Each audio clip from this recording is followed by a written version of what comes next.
In several problems in this unit, you're going to be asked to find information and justify things using coordinate geometry. And whenever we use coordinate geometry, you're going to be using either distance or slope or midpoint. In this problem, you're asked to find the coordinates of the intersection of the diagonals of the parallelogram for GHJK. They gave you the vertices, and notice when you draw in the diagonals, the endpoints of the diagonals are the same as the vertices. Now, if you recall what we know about parallelograms and their diagonals, we know that they bisect each other. That means their intersection is at their midpoints.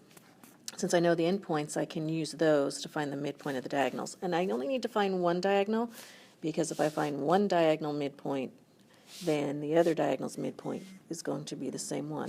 So let's just choose to get the midpoint of KH. Now remember, when you're getting the midpoint, you're actually averaging the x's and you're averaging the y coordinates. So remember, when you average, you add them up and divide by how many things you have, which is 2 here.